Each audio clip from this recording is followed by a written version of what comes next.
Welcome to The Terrible Take, a daily segment telling Steelers Nation what's on our minds. I'm Melanie Friedlander.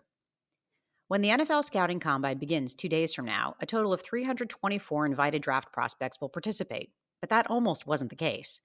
As reported by NFL Network's Tom Pelissero 1 week ago, sudden changes required that the players attending the 2022 Combine would be restricted to secure Combine venues during their entire time in Indianapolis for their protection. Prospects who violated this policy would be disqualified from further participation and sent home. Players would be allowed to invite a single medical support person, like a trainer, to assist them during the combine, and if approved, this individual will be allowed access to a specified location inside the secure combine venue to meet with the prospect when his schedule allows.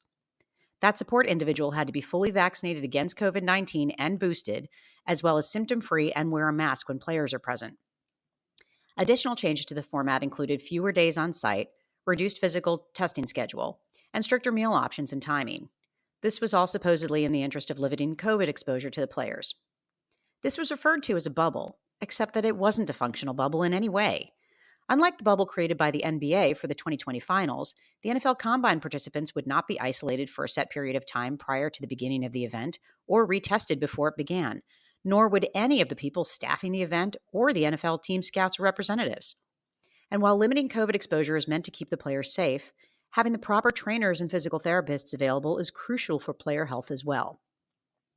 To be clear, the Combine changes did not come from the league, which doesn't run the event.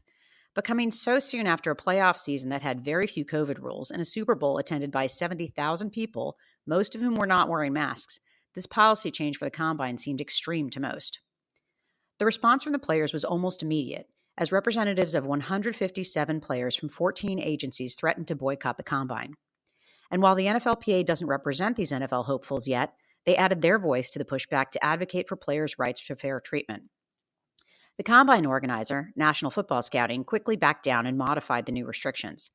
Players will now be able to leave the bubble during their free time and have approved medical personnel, athletic trainers, and massage therapists join them in secure areas. Here's my take. Good for the players. Without their own union to defend their rights, they used their leverage to get the restrictions, which would have put them at a disadvantage, lifted. The NFLPA could take a lesson from their example when it's time to negotiate the next CBA. You can follow me on Twitter @GirlSurgeon. Be sure to follow us at SteelersDepot.com and check out episodes of The Terrible Take every day at 5 p.m. Eastern Time. And check out The Terrible Podcast with Dave Bryan and Alex Kozora every Tuesday and Friday in the off-season.